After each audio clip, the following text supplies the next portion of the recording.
Welcome Okay. to the She Achieved podcast, Nettie. I am so Thank excited. you. And Nettie is more of what your close friends know you by, but your Yes. name is Annette Tomlinson. Yes. And Mm, I can hardly wait to share your story today. thank you. But let's go ahead and give our listeners a little bit of background about yourself before we jump into all of the amazing things that you do for Okay. yourself, for your teammates, and your community. Okay. I think one of the most interesting things is I went to 26 schools by the 10th grade. And I think that that's what's made me who I am. I've had to become very adaptable. I would say, like, the key thing I did in growing up is walk into a new school and pick out who was going to be my friend and where I was going to be safe. Both of my parents were professional criminals. So my mother was a madam. She ran all of the whorehouses in the state of Chicago. Okay. Not sure if that's appropriate for your thing, but my father was on the most wanted list for the FBI for, he was a drug lord. So we have been extremely wealthy and owned country clubs, car dealerships, $1 million homes. And I have also lived in a tent and a vehicle and caught a bus for an entire year of school from the KOA campground in Quinlan, Texas. So we have had like dinners and Easters and Christmases lined with more food than any king or queen could have. And I have stood in line for Thanksgiving and Christmas dinner at the Salvation Army. So I guess I have known the greatest amounts of wealth and poverty.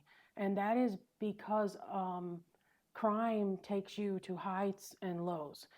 And so the story, I actually have a book. My book is tells my story, and I called it "When Hurt Chooses You" because hurt chooses everyone, and everybody's hurt is in a different form. Mine was in the form of child abuse and just the what happens when your parents don't make good decisions. But the back of the story is more of a self-help book, and it's kind of like how I chose to answer hurt back. So it's not how hurt chose me, it's when hurt chooses you, because Alvin, it comes for everyone, and it just is a matter of when. And so in here I just tell the journey of how it all happened. So that's really who I am. I guess the number one thing I would say is I'm an overcomer, and I've chosen that path, and I have taught kids for decades, you get to choose, to be bitter or better. And I do not think that I have ever felt sorry for myself, not even as a kid. And you just have to make that choice, and no matter what comes at you. And so that's a little bit about me. Just, I have three other siblings. One of my sisters went in the direction that I did, and she's very educated, and she's like a women's speaker and just really makes a difference in her community. I have another sister that has a lot of struggles. I have a brother that committed suicide ultimately. And so when you are a part of like the world that we were a part of, you got to choose your path.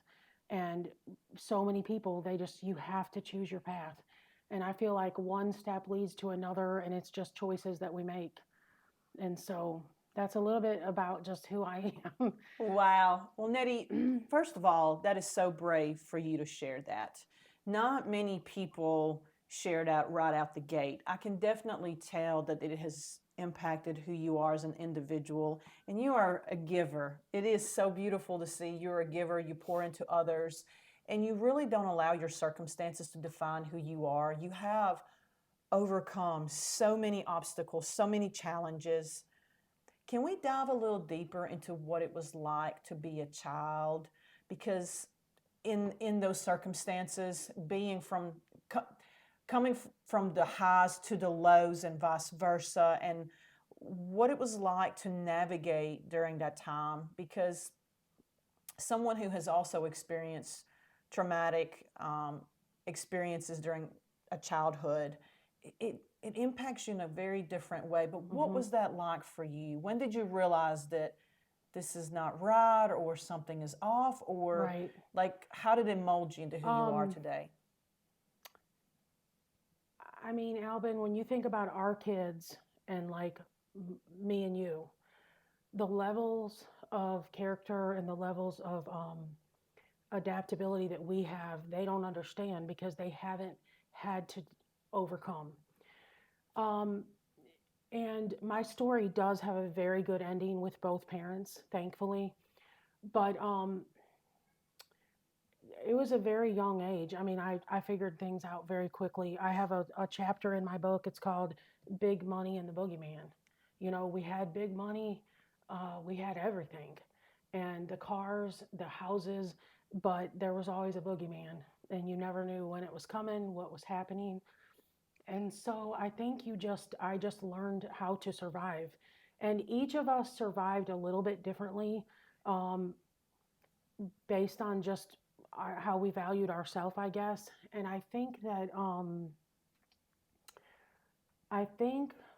just everything, I always just tried to look at like, you know, it is okay to have a bad day. And I've had to learn that. Like, it's okay. I don't always have to see the upside of everything, Albin. My girlfriend told me that, like, Nettie, life sucks right now. It's literally okay that life sucks. But see, I never thought it was. I was just like, okay, cup half full, cup half full. I always had to find, because you have to be resourceful. And so I think my mom would leave us and tell us, I'll see you in 2 weeks. And I would not see my mom for months. And she would call us. And at 16 years old, I ran away from a place that I was living at in Texas, and I literally got a flight to Chicago and lived in Chicago at 16. Then my boyfriend came and lived with me. Like, it's this crazy lifestyle, and it's just, how can I survive? You're always thinking of like the next step, where a lot of people can't think like that. But how am I going to make this, how am I going to overcome this? Like, heading to school, what am I going to eat if the food was scarce? Who am I going to sit by that I think is going to give me an apple? um, you know, literally in college, Elvin, because when I got to college, I got there with no bedding, no pillows, no blankets. On my walls, there was cards from the people that I was leaving, and $1,000 scholarship. It was the first scholarship Walgreens had ever given out. And that's what got me in the door. And then I would, for the next 4.5 years, work from 2 to 11 every day at Walgreens, 5 days a week. And so, but I was always thinking, even like, who can I date? Like, and that's not using, but like, I had to survive, like, just to eat. Okay. And you just, you just are thinking ahead. And I will tell you this, I told you that story out the gate, and it took me about 10 years of living at the Children's Mansion before I told my story. And we had started a home for, it's called Haven of Hope, and it's for girls that were similar circumstances. And I sat at their table and for the first time opened up. But in Bible school, I wanted to pretend like I had it all together. I would let the bus at times drop me off at a big house and then walk through their yard to get to where I actually lived, okay? So there was times when, you know, you're ashamed, afraid. I remember walking down the streets just because I had to walk home. Nobody was going to come pick me up from cross country or track. And I joined those things. I got into track and cross country because I decided I'm going to be a winner. It doesn't matter what's happening. I'm going to be a winner, and I'm going to reach the top of whatever it is that I do. And so, but I would pretend to my coach that I had a ride and then walk like another 2 miles to get to the house. Um, and you just become a survivor, I guess. At the point when I found God, I didn't know Jesus loved me, Alvin, until I was 17.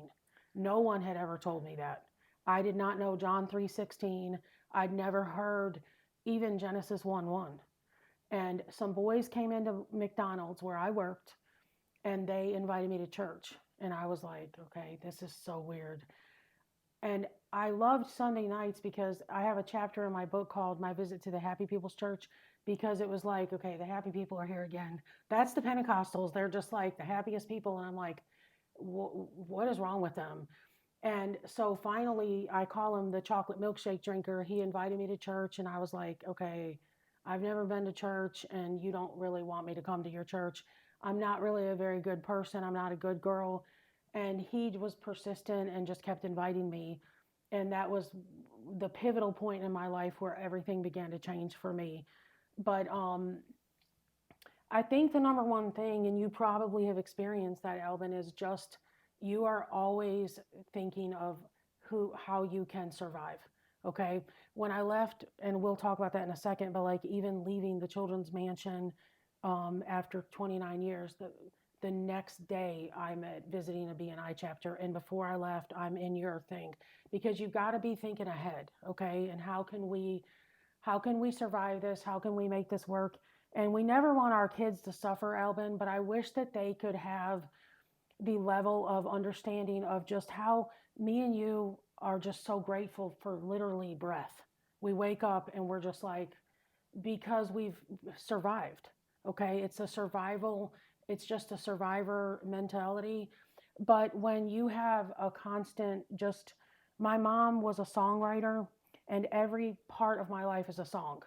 So like when we lived at the campground, my mom, we lived in a tent. It was a one-room tent, and one night, like she sat down and she sang to us, on a gray and misty morning in a campsite off somewhere lies a few unspoken memories of a time that we once shared. December wind, oh how it whistled, December rain, oh how it fell, and on a tent floor how the mud ran. And there we sat in a wore-out Chevy van. We went through Christmas there. She said, Christmas loomed a gloomy one. The skies are dark and gray, but on a table sits our Christmas tree. It's just 2 feet high, I'd say. The lights are strung in sequence for all the world to see, and the presents, they're minimal, but they're all that we could need. And everything was a song. Girls, sit down and listen as I help you understand the wanderings of a woman as she's looking for a man.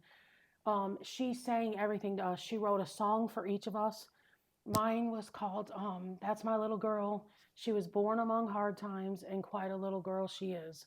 Within the course of every day, she smiles, she frowns, she cries. But like us all, she has a goal, and her dreams are set high. She knows she'll never get to Hollywood if all she does is play, so she wanders off to school and she works hard to make those A's. She looks before in the mirror and no, she primps around in dresses and little high heel shoes, and she looks before the mirror and says, oh, this will never do. She climbs up in my lap at night and says, oh, Mom, you're getting gray.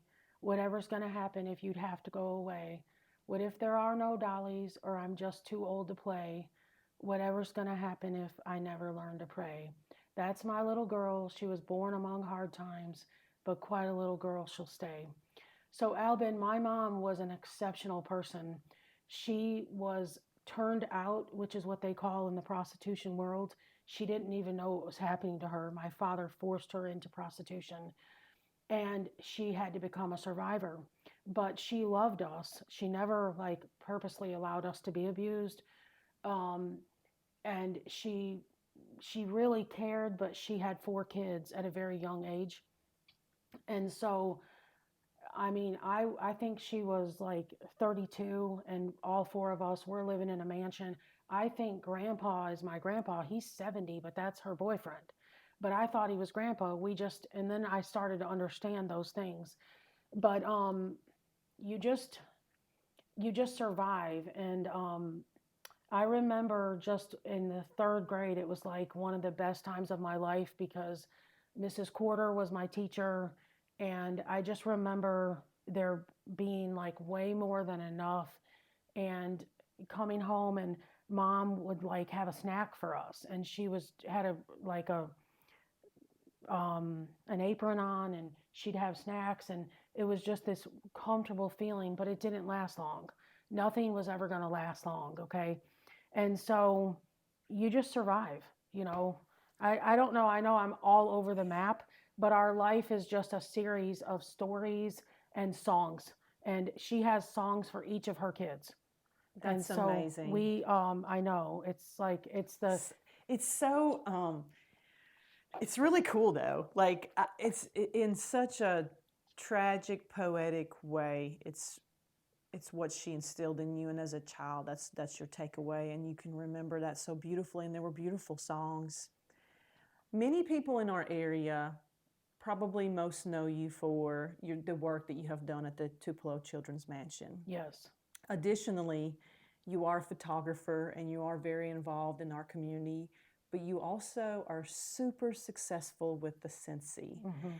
Let's start unpacking a little bit of how you ended up in Tupelo at the Okay. Tupelo Children's Mansion, Okay. and then we will transition into your current Okay. career journey.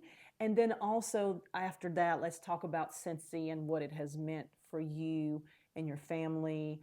And we'll also touch on all of your successes there. Okay. Well, Alvin, I'm an extremist, and so everything I do is like extreme. I think you are too. And so when I got saved, when I walked into that church, I literally finally told this boy, I'll go to church with you. I was wearing like the tightest, the smallest mini skirt I've ever seen, skin tight, barely covered my bottom. It was probably the best outfit I had. A black leather wraparound belt, black leather boots. It was basically Madonna and Cyndi Lauper's era, and they were my people. And so I was them.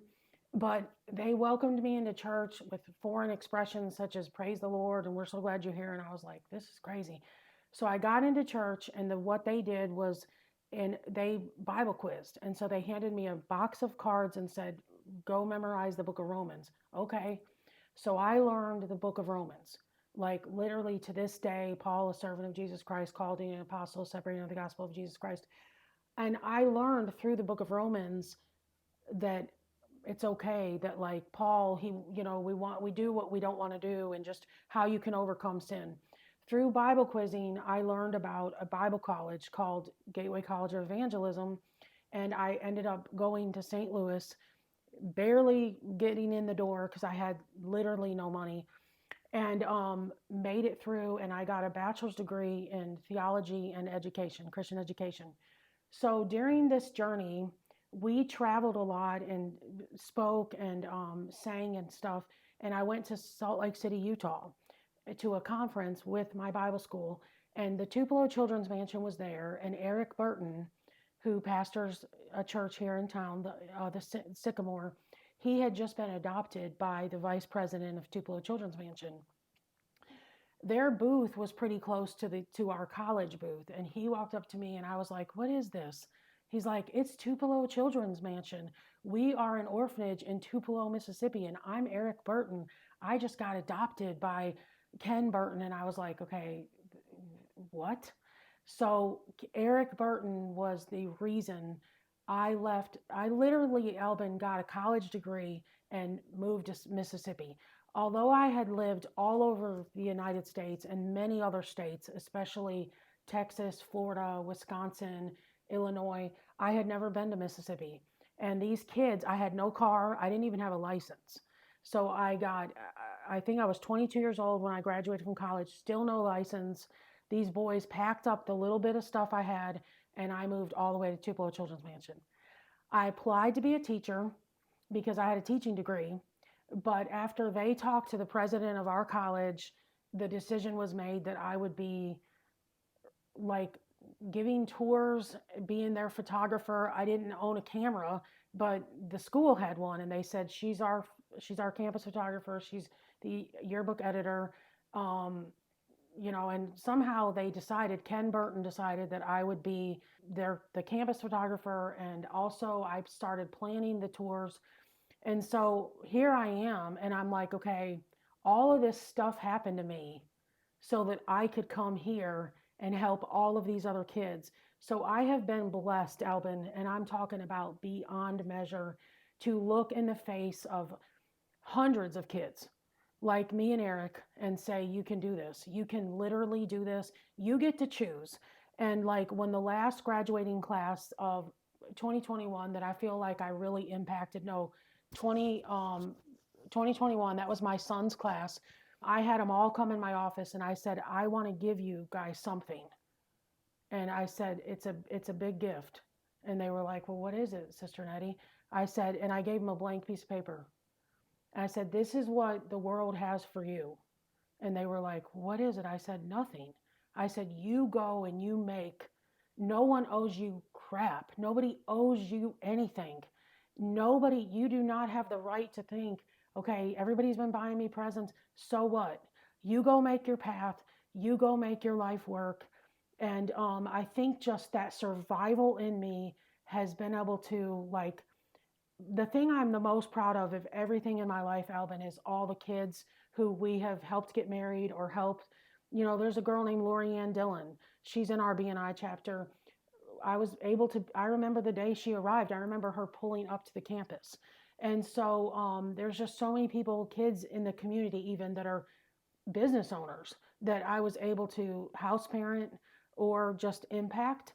And so we went through that, Albin, so that we could do this. And my book is dedicated to the Children's Mansion. We give 25% of the proceeds to them. And the hardest decision I ever made was leaving. So while I was there, I did learn the art of photography, and I did all their campus photography, their children's photography. And basically, Alvin, I always say this, in business, we only see what you show us. So if you don't give me a window into your business, I don't know what's going on. So for me, Tupelo Children's Mansion is one of the greatest institutions of our kind. And I say we, but they are the largest children's home in the state of Mississippi, a leading children's home. Children's homes from all over the United States come to learn from them. And for me, the biggest job I had was to show people and to showcase what's actually happening there through social media. I did do all their social media, and then I did their fundraising. And Pastor Judd, who's one of my number one mentors, and he was the president and my boss for 21 years, he has taught me, you don't fundraise, you friend raise. And so we had a budget, a very big budget that I was very much a part of having to help maintain. And that is, Albin, just through loving people. It's through being kind. It's through looking people in the face. It's through caring about them and not about what they have to give. It did include flying to Florida because a donor is sick, or driving all the way to Texas and meeting with people. And there was a lot of exciting things that came from it. I've been able to travel the world. I have been very blessed because of Tupelo Children's Mansion.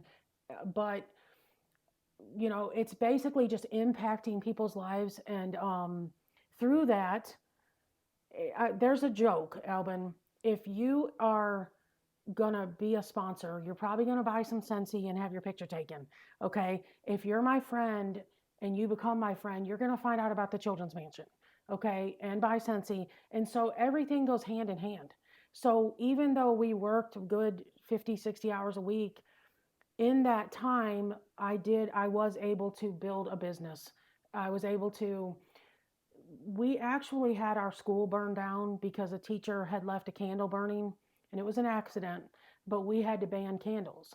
And I've always loved having people over and creating a nice ambiance. And so in 2010, I found Scentsy. We really didn't have any money. Didn't really have a dime to my name. My friend Terry, who's probably my biggest spiritual mentor, she invited me to New Beginnings Adoption Agency where they were hosting a Scentsy party. And I said, Terry, I don't even want to go. I can't afford anything. And she said, just come. You just got to see this. And so I loved it. I ended up hosting a party. I ended up joining. And the whole Tupelo Children's Mansion is entrenched with Scentsy. Okay. And I went the other day and brought them a nice warmer for Christmas so that it would smell good when you walk in. And so from there, I just kind of built my business. And actually, Pastor and Stephen and Irma Judd really helped me build it, because they would buy corporate gifts with Scentsy and allow me to put my name on it. When the leaders would come, like the board directors, she would say, Nettie, put out all your Scentsy. And so I have built a team of over 2,000 people from across the nation. And I feel like God just kind of give us that gift back, Albin. And so Tupelo Children's Mansion was a blessing to us. Okay. Through Scentsy, we were able to become debt free, to buy this house, to really do a lot of great things. And so I try to give a lot of that back to the Children's Mansion. We're working right now to give them 100 Scentsy buddies. We've done it for 10 years. And that puts a Scentsy buddy in every child's hand for Christmas. And I do the staff kids too. So that's the residents and staff kids. And so I think photography, Scentsy, and the mansion has just all kind of come together. Okay. Amazing. I met you because I was leaving the children's mansion, and I don't know how in the world, but it was like a God thing. This came across my Facebook, and I'm like, okay, I was crying, Albin, watching the videos Mm-hmm. because I was at the children's mansion for 29 years, and it's like they kind of raised me. Mm-hmm. And part of it, I had fatigue, compassion fatigue. So like it was just time. But I'm like, what do you do now? And honestly, Albin, I'm going to be 100% authentic. I had a platform.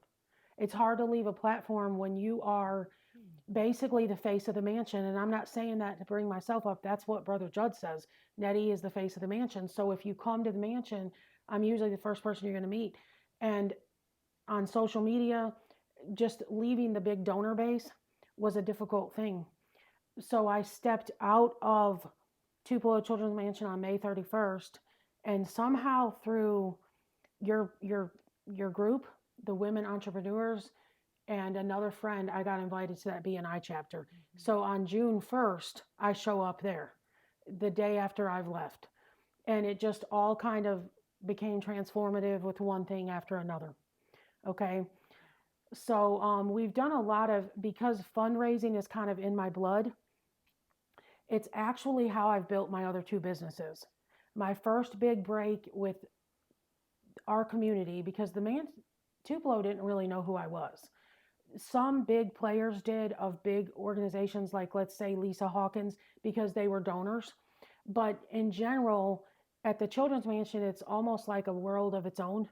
And mostly I traveled a lot across the states. And so I wasn't in the community as much. Your group launched my businesses, and they took them to another level. Coming to your groups and connecting with other people like Lisa Browning. She's become one of my closest friends. She's another photographer. Photographers need to love each other. We need to build each other up. And me and her are like, literally, we talk several times a week. And so, but fundraising, I got my first big break through TCPS. They needed money. They needed funds raised for their senior class. And so Lori Robertson and Linda Hale suggested that I be the photographer for their big fundraiser. And so this was my second year. I just photographed, I don't know how many families, 40 something, 50, and it was for 3 days in a row. So the school gets money for the class, and then people can buy pictures, but it's a way to give back to them. And so that's back to fundraising. And then for Scentsy, we just did a fundraiser for Moorville Elementary. And so I'm about to give them $5,000. And isn't that amazing? So they get a check for $5,000. Another school, I think it's Verona, I owe them $564. And then there's a soccer team that Carrie Snyder hooked me up with. I owe them $219. So it just depends on how much people sell. And so basically, Albin, I've probably built all of my businesses through fundraising, and which is friend raising. Yeah, friend raising. Friend raising. That's so, I love it because it is relationships. It's relationships.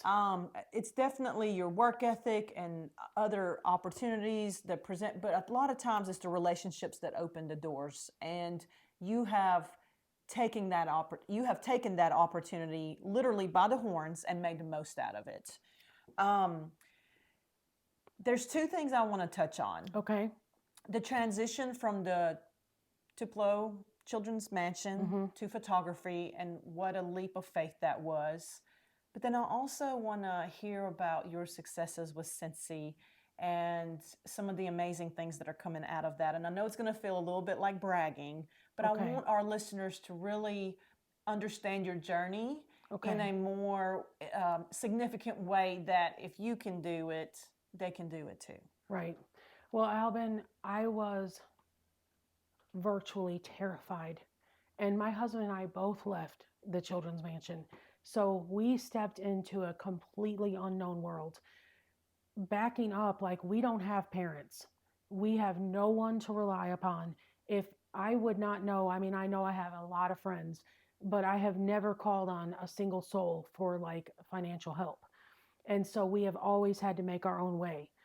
And I clung to your group and watched every single solid video of people who are like just starting out on their own, and you told them go live, and then I went live and I was crying and I looked like an idiot, but I was just like, I'm resigning from Tupelo Children's Mansion. I'm gonna start my photography business.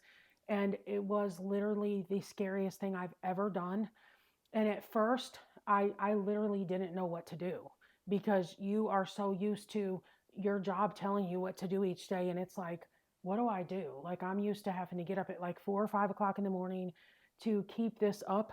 And there's a little bit of depression at first. Like, there's just this, you just have to kind of navigate. And God, I basically, Alvin, you have to figure out that you're enough. And you are enough because God says you're enough, not because of what man says or because of your accomplishments and your achievements. And the Lord showed me through leaving the Children's Mansion, Nettie, you're already enough for me. You don't even have to go do another thing. But I think because of my past, I always felt like I have to be the best that I can be. I cannot be anything but the very best.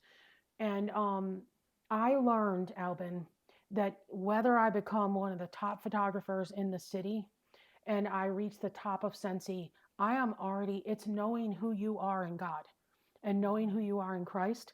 But it was the scariest thing I've ever experienced. And when you think about our group and you're going to a networking group, my suggestion for anyone who has gone before, remember that when you go to church, every Sunday is somebody's first Sunday. So when you go to one of those networking groups, it's somebody's first networking group. And when I went in first and I met you, I felt like that person I was finding, like, it's going to be okay. It's just going to be okay. And that's what I did, which is what I've always done. And so you just basically, Alvin, I had to put one step in front of the other and get dressed. Just get up and get dressed for success and just show up. And so I think that through showing up at BNI, which I'm kind of an advocate for, because it's another networking group, and basically it's like having your own board of advisors. Who in the world is going to help me start a business I really don't know anything about? Okay, so I didn't start my LLC until I did leave the Children's Mansion. I may have taken pictures on the side, but I wasn't like paying taxes on it or anything per se, because it wasn't really any money. And so that was kind of like a launching pad between this and that. But it was the scariest thing I've ever been through, because I promised my husband, if we leave, give me 1 year and I'll replace my income. Okay. And then he had to go out, and my husband has a social work degree and he's a nurse. And right now he's driving a truck. It was the best amount of money, and he was burnt out on those other two fields. And so we went in two totally different directions. I am the world's worst homeschool mom on the planet. I did meet a lady the other day that I think is worse. She had me convinced that she's worse. But like Elena, last year, like Elena was a junior, and I was also trying to leave the mansion because Landon had 2 years left at Ole Miss. Elena had 2 years left at school, and I wanted to capitalize on that time together. And so I'm like, we'll homeschool. We cannot homeschool. We are the worst homeschool people. Finally, like last March, my husband's like, how's she doing? I'm like, I think great. He's like, well, have you looked? I said, at what? He's like, her grades. Alvin, we go back and she's finished a class. And so it was hilarious, and she made it through. And in full disclosure, Elena is just now finishing chemistry of her 11th year, and then we'll start the 12th. But I didn't know how to be a homeschool mom. And so I've had to navigate through that and learn. But we've had so much fun together. And me and Elena have a relationship that we could have never, ever had I not been able to slow down. And both of my kids, all of my kids, Alvin, because I have I don't know how old Teresa is. She's 40 something. I adopted her from the Children's Mansion. So when she was 17 and I was 28, we adopted. And basically, my husband and I both felt the same way. Let's give somebody a chance we never had. And so she has blessed us with, her and her husband live in Tupelo, and they've blessed us with, right now, my granddaughters are twins. They're 5-year-old. But one thing Teresa says is, Mom, I feel like you hear me. You're not on your phone. You're not distracted. You're not, yes, and that is a gift. But you got to slow down, Alvin.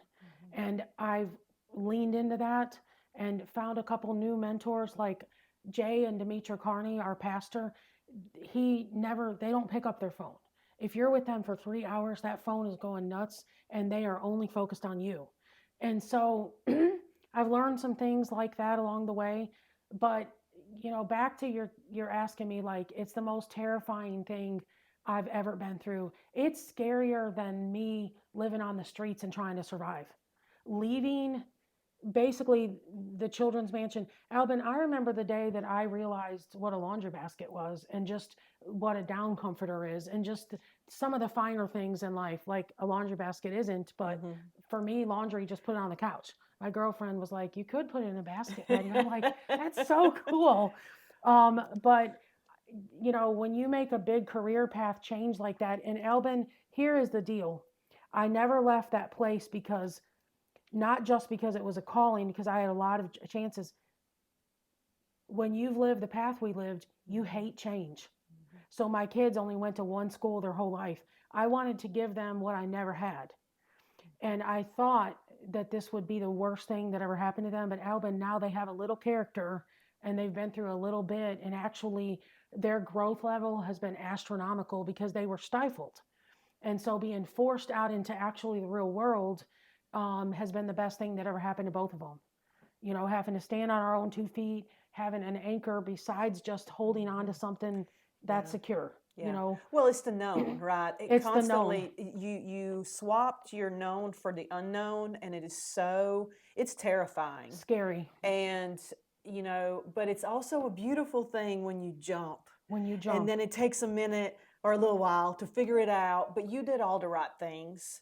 And then your kids also had the privilege of seeing you go through that. Some of the most beautiful learning opportunities, in addition to being present with your family and your kids, is also living it out, being the role model. Actually doing what you say you're going to do. They were not there for all of your experiences when you were growing up. I'm like you in so many ways because I wish, in a way, we were like a computer that we could upload it all to a USB and plug it into our children so they would have a better understanding. But unfortunately, they never will. Right. You and I both have worked very hard at curating a life for our children that is very different than what we experience. Right. And we cannot expect them to understand it, to live it. They know what we have curated for them, that we have intentionally created, and we're very adamant about providing those opportunities or providing a lifestyle that we did not have. So a lot of things you're saying resonate with me so much. I want to pivot more into talking about Scentsy. Okay. It's a huge part of who you are, and you have been so blessed and so privileged to have a lot of these doors open for you because of your relationship building and your intentional relationship building in that aspect. We won't, the friends, raising. The friends raising, which I love. I've never heard of it that way, but I always call it intentional relationship building, but I like the friends raising so much better. We may have to coin that in the group too.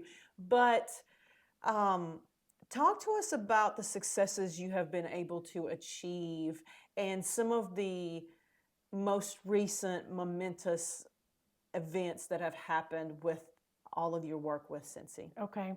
So Alvin, direct sales doesn't always get the respect that I think it deserves.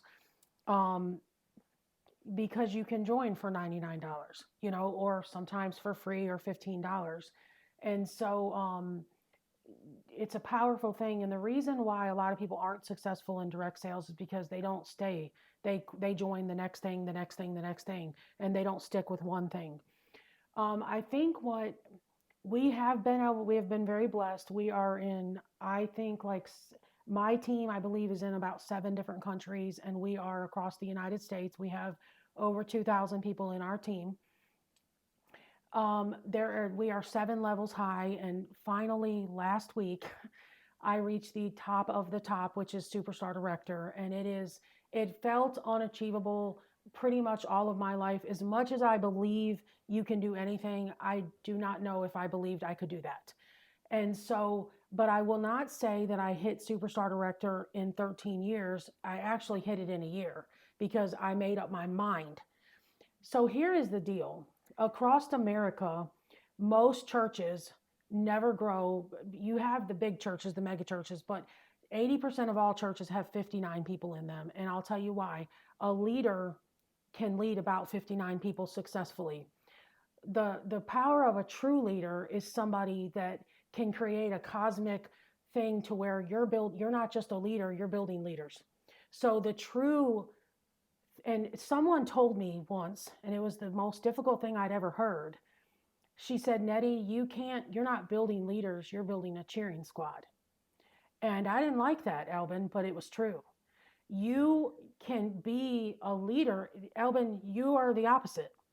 We can have Albin Bennett, and we know she's amazing and she's achieved, but what makes you more successful is when you make others successful. And that is a difficult thing because you have to figure out how to do that. How do you pour into these people and mentor these people well? And so I took a coaching class, and I learned that I was not coaching people. I was throwing up on people. So you would call me and say, Nettie, I'm struggling. I just can't get the sales. And I would say, okay, well, this is what I'm doing. Da, da, da, da, da, da. That isn't helping you. What I had to learn, Albin, is to listen, not talk. I've done a lot of talking today, but to build leaders, you have to be listening. What is it? So it's kind of like, Albin, so what have you done in the past? What has helped you in the past? Well, I took a warmer to the bank and brought them some Scentsy, and that seemed to be pretty good. All the ladies gathered. Well, have you thought about doing it again? It's making other people think for themselves instead of telling them what to do. And so when I finally figured this out, like, stop throwing up on your team and stop telling everybody how successful you are. Help them find their own path of success. Some of my girls work events, and they will bring $20,000 in Scentsy and sell it at an event. Some of them do fundraisers like I do, okay? Doing fundraisers, Albin, is sending out all these little employees to go work your business for you because they're selling it. Yes, I'm giving product away, but they're spreading the good news of Scentsy and, putting my name out there. And so to get to Superstar Director, what I had to do is I know how to be a leader, okay? I know how to sell Scentsy. But you have to get other people to figure out how to do that. You have to become duplicatable. We cannot be so out there that people are like, that's great for you, but I can't do that. You have to find things that are easy for somebody else to repeat and train people correctly so that and all I ask of you, you join my team, listen, I'm going to pour into you and give you step 1, 2, 3, and 4. And all I'm asking you is to go do the same exact thing with your person. I don't want to have systems that are so hard that somebody else can't do it, or have a marble floored office with all this stuff. Like I showed you my humble office. Here's the deal. And it's not that I don't deserve better, because one day I may have an even better office.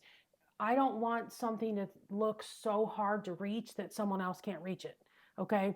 And so I think getting on their level, and also, what is their why? What is your why? Because your why is not my why.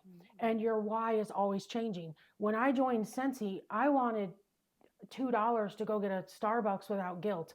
It's $5 now, but I'm just saying I wanted to not feel guilty that I wanted a coffee and I wanted to go out with my friends. Well, that morphed into maybe we can afford to put Elena on piano. And then that morphed into, let's pay off our college debt. I didn't have any, but my husband did. Let's pay it off. And that morphed into, you know what? I know that we don't think that we could ever own a house, but I bet we could. Let's save $10,000 and buy a house. And my house, Scentsy pays for it, okay? And so your why is constantly changing. And when you know your why, it gets you through the hard times. And that's the first thing I want to know. What do you need? Do you need $200 a month? Do you need $10,000 a month? What is it that you need? Okay, and what does that look like for you? And when they figure that out, Alvin, then I can help them. Okay, but it is creating. And another thing that I will have to say about our team is they're never going to run faster than you do. So you set the pace and you set the tone. So if positivity is only, not that you cannot be negative, but take it to me. Always negative up, not down. Your downline doesn't need to hear all that. You negative up. You go up to your leadership, and you have to be loyal. If I am loyal to you, Albin, and like you're right under me, I'm teaching you to be loyal to the person that you signed up. And we have created this dynamic team. I don't think you can find a team stronger or more loyal. My team would go the distance. They were just here. We did a leadership retraining, and I had 30 top leaders from everywhere. And they brought a prayer cloth and they had it monogrammed, and they went in Elena's room and they anointed it with oil, and they said, Nettie, you've built our team on prayer, and we want to present this to you. That was the greatest gift that they could ever give to me, Albin. But I think it is finally when I realized I have got to get out of myself and reach down to whatever level they are and meet people where they are. Love the person that is going to sell $25 a month, and love the person that's going to tell you all the reasons they can't. You have got to meet people in their space. And guess what, Alvin? $100 plus $100 plus $100 plus $100 adds up. Our group will sell a $500,000 this year, this month. This month, they'll sell $500,000. And that is just one person after one person after one person. But you got to love these people, and you have to love them through their seasons. I hit Superstar Director, a week or so ago, and the next day, all hell breaks loose in my team. So-and-so's marriage is falling apart. Somebody else's, you got to show up for them. And now I have to have boundaries, and I do have boundaries. And they know my boundaries, because otherwise we would run ourselves ragged and there's no quality of life. But we do have to be available and show up, and it has to be about them. And that is something that, like, I know I'm referring to you a lot because you're an exceptional person, and there's not a lot of people like that. You're a galvanizer, and it cannot be, we either lighten the atmosphere or we tighten the atmosphere when we walk in a room. And we get to choose to say, here I am, or there you are. And when you make their journey about them and not you, it's not like, can you guys help me get to Superstar Director? Now, don't get me wrong. I bought 4,000 magnets before I got there. I had a sweatshirt monogrammed because I was speaking it into existence. And my team knew that. There was nothing like, Elvin, I need you to go reach all these goals to get me where I want to be. It has to be about those people. And so pastors that get stuck and they can't get any further, it's because they know how to be the leader. You've got to learn how to develop others. And Albin, I'm not an expert at that. Brother Stephen Judd from the Children's Mansion, did help build me and a lot of his leaders. And then also just following other people, and grabbing up and finding always somebody that you can pull up, but also always reaching up for someone else. And so learning just how to help these people get to where they're going to be. And everyone, to get to Superstar Director, you have to have, the numbers have to be there, but you have to have a certain amount of personal leaders that you've built. And that is where I was stuck. I couldn't get you to you to you. So in the past year, we have had to develop 3 more leaders. And that is what happened to get to Superstar Director. So in Scentsy world, to make sense of it, it's like less than 1% of people can achieve that goal. And so it's I don't know if anyone in Scentsy has even gotten it in 2023. And so it's a big achievement. It's probably, for me, the thing that I am the most proud of in the business world that I can think of. It's amazing. Yes. Congratulations. I'm Thank so Stoked. And thank you for sharing with our listeners. I Thank think you, you're so Elvin. inspirational. What advice would you give to women who are struggling, unsure, and not sure where they want to go to, where they want to pivot, what they want to do, but they know they want to do something? What advice would you give to a woman that would come up to you and just say, I'm lost, I'm not sure, but this is what I want to do, but they're just, they don't have the courage to jump.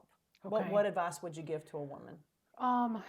You know, Albin, they say the only difference between you today and 5 years, I say between today and tomorrow, is the books that you read and the people that you meet.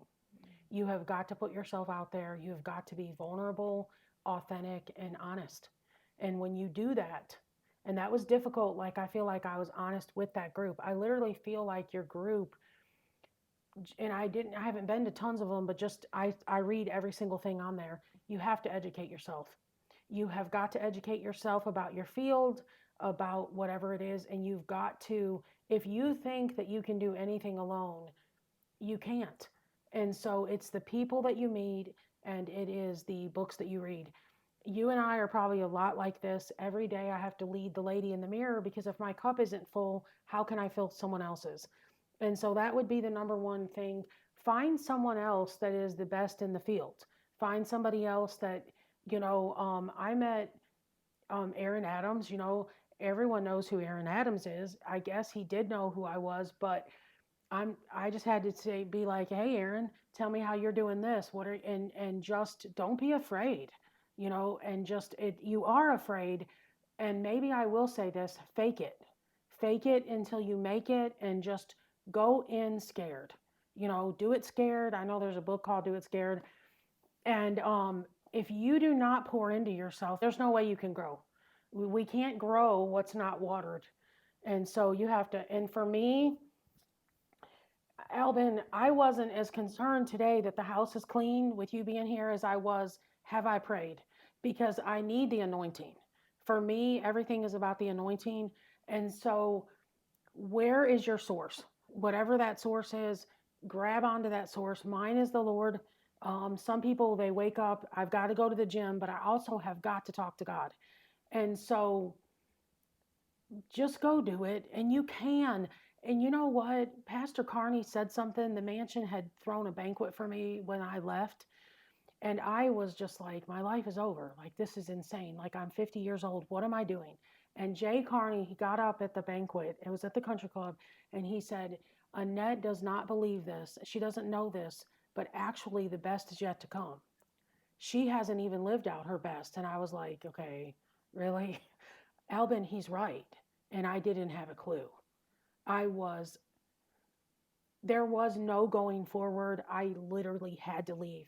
I woke up every day for almost 28 years, for over 28 years, excited to take on the day. Not that there weren't hard days. And then one day I woke up and I wasn't. That was gone. My husband bought me a Mercedes because he was like, maybe this will make you happy. No, I wanted to drive it like to the other end of the world. I was just done. That's all it was.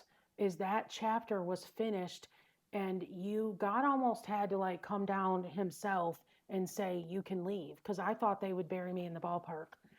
And so, you have to just go do it scared, do it prayerfully, and definitely seek out mentors. There is a multitude of wisdom and counsel.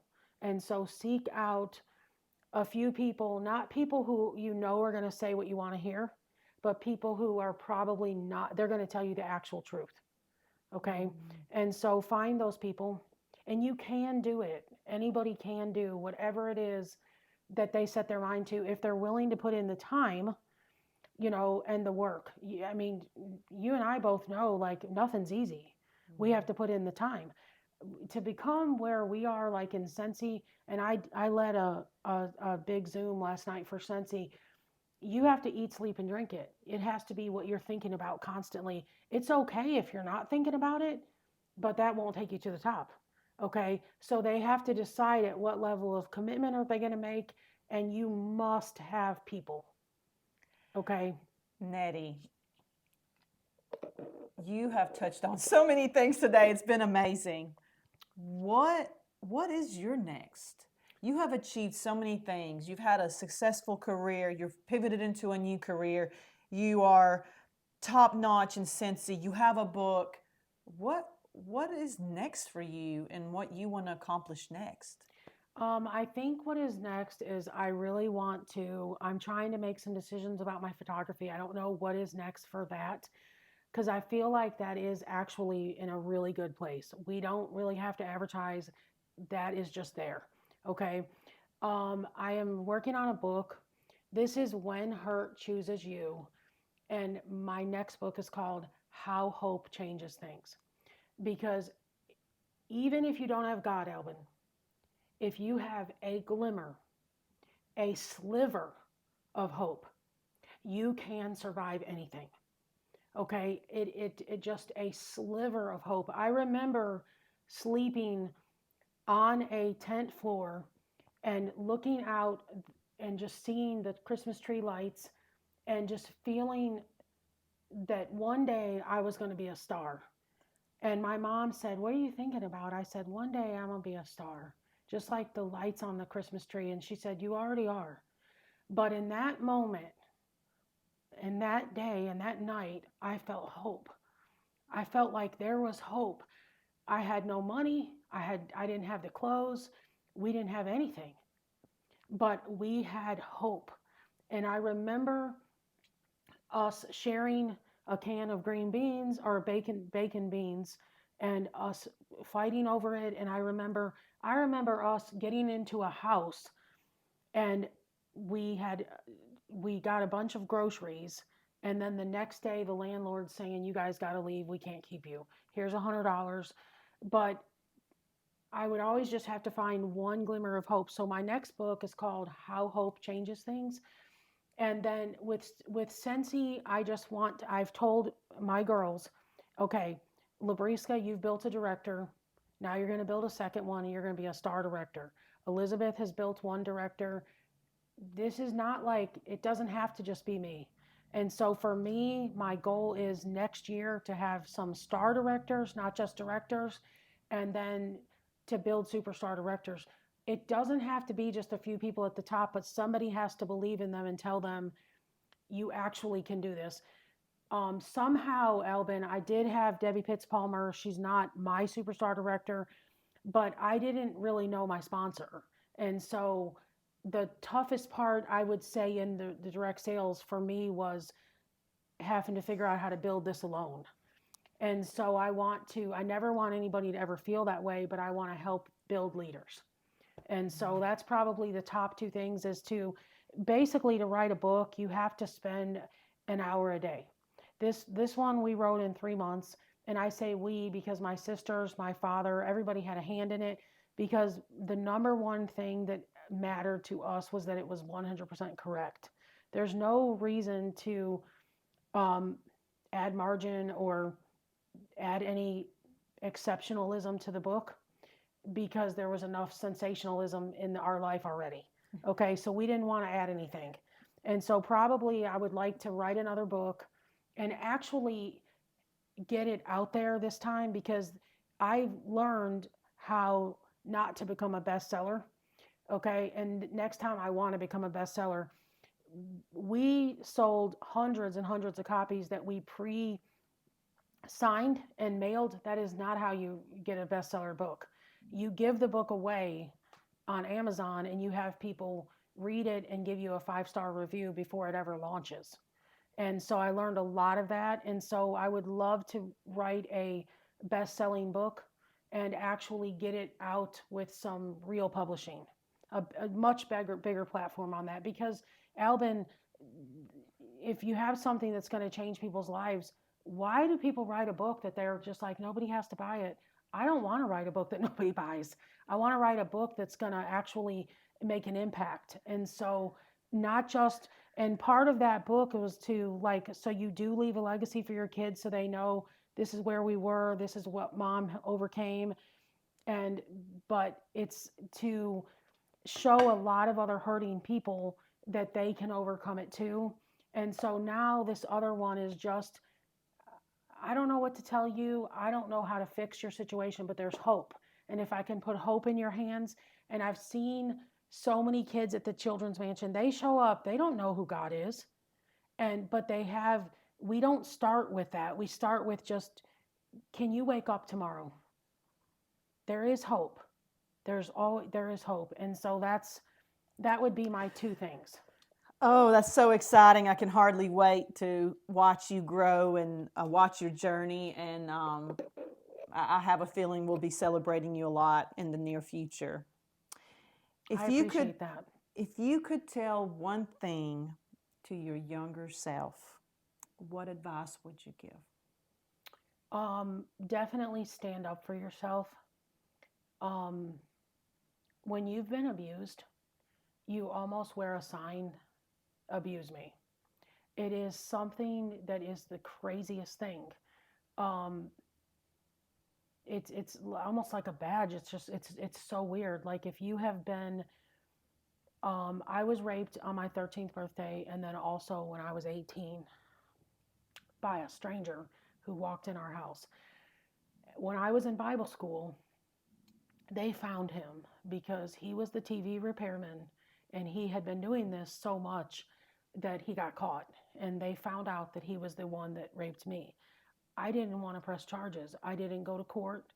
I did not show up for myself because I wanted it to go away. And I regret that, Albin. I don't even know his name. I gave that to God. I don't have one shred of anything but forgiveness in my heart towards anyone because there's no space in my life for that. But it would be to stand up for yourself. And for so many years, I didn't do that. You're just trying to survive and get to the next thing. And so you let people abuse you. I don't do that anymore. Not in business, not in anything. I'm not someone's doormat, and I respect myself. But back then, I didn't know how. And I don't know exactly how I figured it out. I think just through seeing so many other kids who we find out things are happening to them and they don't want to address it.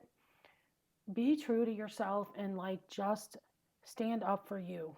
You don't, and I'll be honest with you, Alvin, like my younger self, come at me, I will look you dead in the face and say, you're not going to touch me.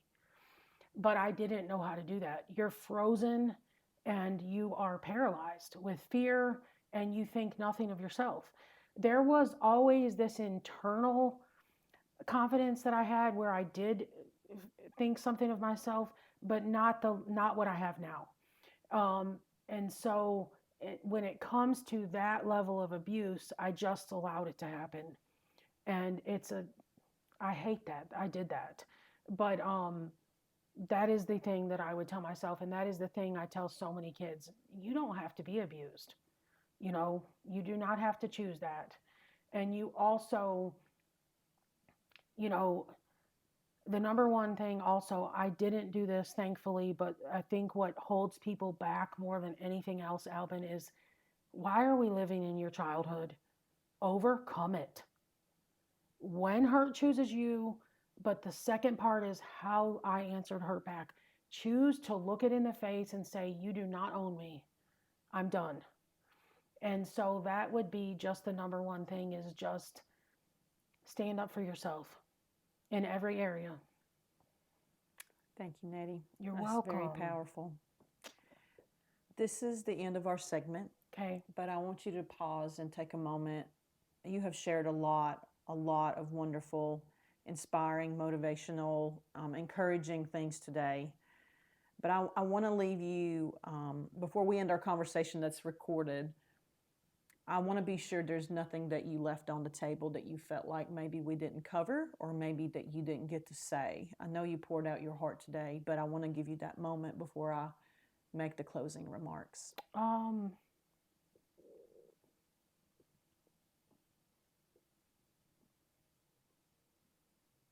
I just want to say that I'm very grateful, honestly, Albin. Nobody gets to where they are without other people. And I probably have said that along the way. I called my best friend, one of my best friends named Terry, right before you walked in the door. And I said, Terry, I don't tell you this enough, but there's two things you taught me that have changed my life. And I have used them since the day I arrived at the Children's Mansion. And I say it almost every day to somebody. Keep your mouth shut and your heart clean. If you will keep your mouth shut, think it. You don't have to speak everything you think. Think it, don't speak it. Everyone doesn't have to know every criticism or every thought, and understand the room, know what room you're in. And there are some things you may have a lot of value to add to it, but it may not be your moment to add that. And no matter who comes at you, you are responsible for your heart. And I cried. I said, Terry, thank you. She's like, Nettie, you shouldn't. I said, no, I don't do enough for you. And then my friend Corey, she is kind of like my mentor with kids. And I remember the day our girls were running around together. Corey ran New Beginnings Adoption Agency while I was at the Children's Mansion. And we actually resigned together. She left and I left. And she was raised at the Children's Mansion as a staff kid. She was the vice president's daughter, and she married a resident. And so we have raised both our sons and our daughter together. Both of our sons are in college. Both of our daughters are in high school, and they're best friends. And she is the one that said, Nettie, Elena's 3. Slow down. Albin, we can't kill it in every area. But I have tried to find the things like Bible quizzing. My daughter quizzed for 4 years. That would be something that I'm working at for the Children's Mansion, but my kids are there. And so I have tried. I have not done it. I have not been, you can't be absolutely exceptional in everything in your whole life. And now it's time for being super, super intentional with my marriage and my parenting, because it don't matter what the whole world thinks of me. What matters is the 4 of us. And if you think I'm great, who cares if Landon doesn't? And so Corey has taught me to slow down, and she's like, Nettie, and it was the truth. I leave the Children's Mansion. Nobody cares. Do they love me? Sure. Do they respect me? But that's gone. There's someone else that's always going to take your place, but they can't as a mom. And so I am thankful for the people who have poured into me and who have taught me things like, if there's 2 things I want to leave with the listeners, is keep your mouth shut and keep your heart clean. Bitterness, resentment, talking about other people gets you 0 places. And so every day, Paul said, create in me a clean heart, renew within me a right spirit, wash me with hyssop, let me be clean as snow, whiter than snow. Pray that prayer. Paul died daily. And so that is probably, me and Corey talk about all the time. It's so simple. Like, Albin, that's life-changing. Keep your heart clean, and we don't have to say everything. Okay? We don't have to say everything. And if somebody tells you something, okay, that you already knew, I don't have to tell you I knew it. Just be like that. Okay, that's because why do we have to be, oh yeah, I already knew that. So what? That's another thing Terry Henderson taught me, was just, I may be telling her a story. She may have already known it. She's not going to lay those cards on the table. And what that is it's wisdom. Okay? It's just buckets of wisdom. And I am thankful for actually many people, Albin, but who have, given me that wisdom and taught me, people like Irma Judd, just how to hold yourself in a room of other super classy ladies, and what to say, what not to say, how to eat. I'll never forget the day I learned from Pastor Judd, you don't pick up your fork. I didn't know this until they do.